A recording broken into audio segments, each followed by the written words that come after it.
Palm Sunday here at First Baptist Atlanta. We are so delighted to see you with us today. Let's stand together. Through howling gale and shot and shell to win our victory.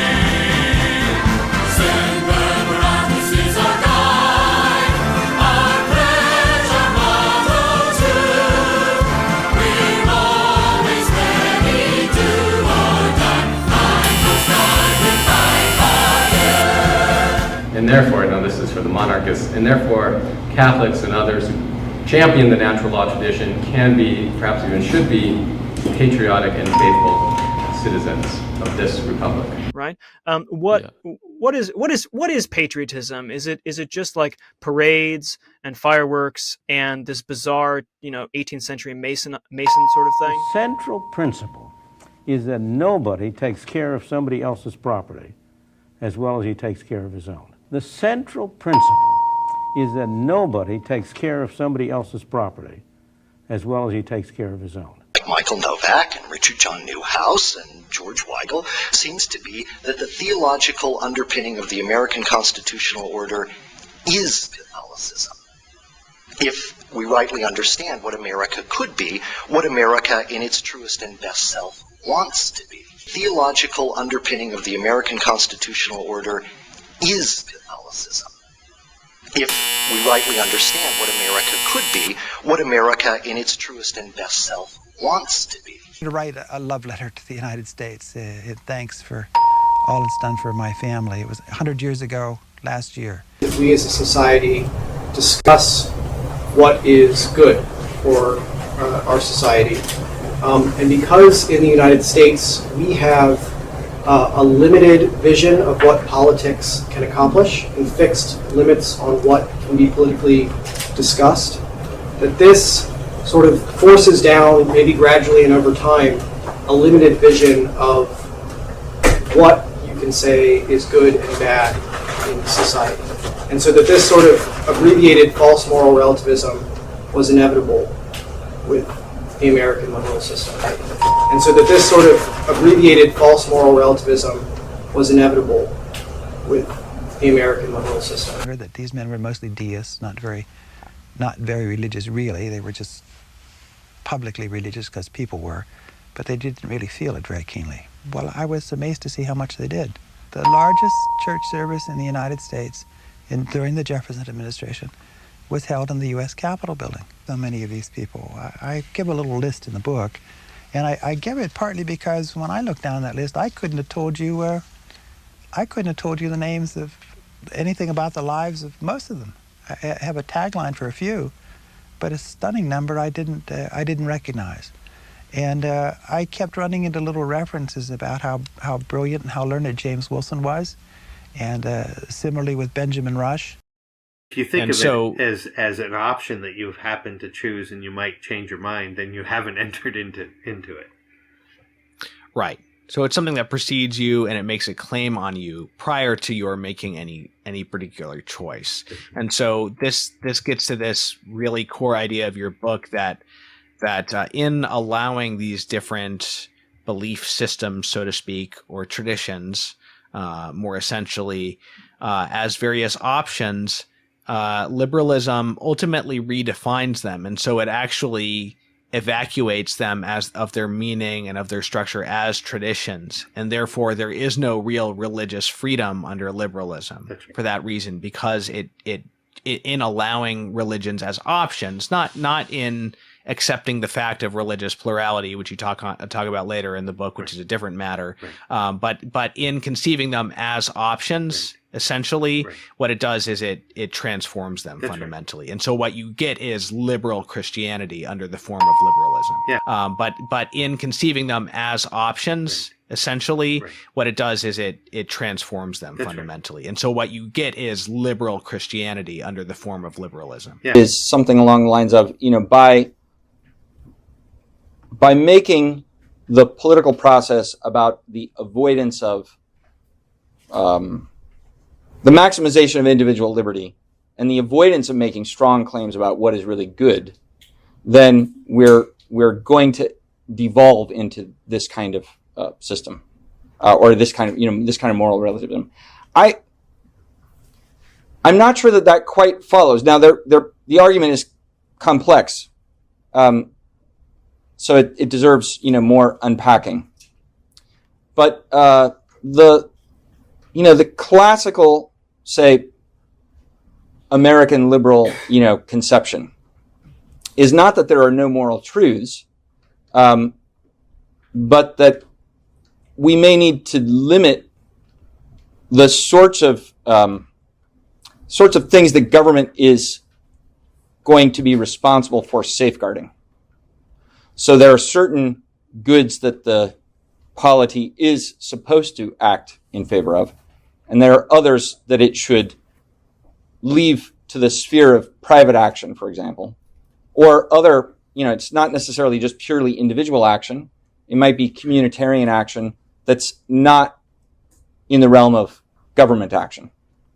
So, for example, voluntary associations like a church or a Boy Scout troop or something like that. And that, I think, so I think sometimes the argument, the anti-liberalism argument, is maybe attacking too facile a version of liberalism, or could be, that it's a more complicated case that I think liberalism in its better versions puts forward. And I think certainly it's in Aquinas also that you don't want there are some goods that pertain to, there are various levels of you might say realities, beginning with an individual, then the family, then the neighborhood or the city or the tribe. And then, now by the time you get to a city, you're certainly talking about something that's governed by a political power, or political process. The nation might be bigger, but then you might have like the supernatural reality of the church. And that is bigger than a nation. And in fact, it, extends through time into the past and into the future, and is governed in a supernatural way by something that isn't simply the state. Often the conversation jumps right there to like church-state questions or religion, government questions. But Aquinas was certainly aware of that, and the Catholic Church has been thinking about that for a long time. And Aquinas, I think, also recognizes, like, okay, there's a legitimate domain of goods that are governed by, by an individual or by a family, which the government should respect and should not intrude upon. And also, religious claims transcend what is entrusted to the state. Now, maybe you could say, well, the state needs to acknowledge those claims, whereas the liberal state precisely doesn't acknowledge those claims or remains agnostic about them. But I don't think that necessarily leads you into relativism. At least I don't think that the argument is a short leap, from one to the other about them. But I don't think that necessarily leads you into relativism. At least I don't think that the argument is a short leap, from one to the other. You get faith as an individual option, as an option of a discrete act of the will that is not that operates from a position outside of the tradition. And that's just that's a very particular conception of what the human being is and what human freedom is. But it's sort and there's an illusion here, because people, nobody's telling you can't believe X, Y, or Z. It's just saying that insofar as you believe it, you can only affirm it as an option that you as an individual are choosing. And that's so the nature of it is being, it's I use the example in the book of the old comedian Stephen Wright, who if you remember him, his mm-hmm. jokes were all just one-liners, but one of his lines was the other night I came home to my apartment and found that everything had been stolen and replaced with an identical replica. In a certain sense, liberalism sort of takes everything that we have and gives it back to us, but now it looks the same in one respect, but it's totally different. An example would be marriage. I mean, in a certain sense, liberalism sort of takes everything that we have and gives it back to us. But now it looks the same in one respect, but it's totally different. An example would be marriage. On a superficial level, look at John F. Kennedy as, the great hero of this American story. He's the first Roman Catholic president, and he makes it fine and cool for Roman Catholics now to be Americans and all of that. But the people at the time were highly suspect. John F. Kennedy, but certainly Jackie Kennedy and others, his closest friends, they couldn't even understand why people might have a problem with him being president because he was such a bad Catholic. Why would this ever be a problem? He's a Catholic, yeah, but how is that ever going to influence his political views? But it wasn't until, I believe, December after the election, right, where Time magazine didn't feature Kennedy on the front regarding his Roman Catholicism, but featured John Courtney Murray. I mean, listeners, if it's not behind a paywall, to go read the story that the Time did about Murray. It's a very thoughtful piece about of trying to harmonize Roman Catholicism with American political norm. His audience went well beyond Catholics. The intelligentsia in our universities, they paid attention to what Murray had to say. And again, they didn't always agree, but they listened. And reaching the highest levels in the business world, the highest levels in society, and the highest levels in the universities, that's a tough, tough job. Very few people have ever been able to do that, but John Courtney Murray did it. Here in the United States, Murray's big thing, I think, was to revive an American consensus. That was his wonderful, he did this, I think, from the beginning of his public life. And that was the idea, an American consensus on the values that we really stand for and live by. And you would do that by the civic discourse among moral adults, not boys or kids, but people who, had a moral standard and were willing to dialogue on it and to compare notes, but to do it, say across a table quietly and not trying to score debating points, but really following sweet reason. Because his thing, in many ways, was not simply from a Catholic point of view. It was much broader than that. Of course, he had his Catholic faith, that's clear. But his idea was there are values upon which this nation was founded. We need to articulate them again for all of us. These are things we say, no, we accept these. And that one of his great books, We Hold These Truths, which is that, trying to revive and reforce even a discussion on these values and truths that we accept and we hold. We hold these truths, which is that, trying to revive and reforce even a discussion on these values and truths that we accept and we hold. Fine. The Murray Project, or the John Courtney Murray's book, is in that species. We all know what it says, regardless of what it actually says, right? And now it's possible, it seems to me, to distinguish Murray from the Murray Project. John Courtney Murray looks at the American experiment insofar as we basically understand him, and he sees a theological underpinning that Catholics can accept, and indeed ought to accept. In this reading of America, both the antinomian impulse of modernity and the anti-Catholic specifics of Protestantism are aberrations. Deformities is the word he consistently uses, of which the American constitutional order will eventually abolish if it is called to its truest and best self. When you say unity, it doesn't mean in the sense that there's no distinction between the two, but in the sense that there is a harmony of will. Yes. Essentially. They compose together a wider Christian community in any country where there is a Christian state and the Catholic Church. But obviously they're distinct from each other. They have distinct forms of authority. Yes. And they have that's what makes it different from a theocracy, right? Absolutely. So there's going to be much of human life the Church has no direct authority, legislative authority over. So both church and state are in the business of making laws and backing those laws up with threats of punishment. But much of what goes on in human life is not subject to church legal authority. So both church and state are in the business of making laws and backing those laws up with threats of punishment. But much of what goes on in human life is not subject to church legal authority.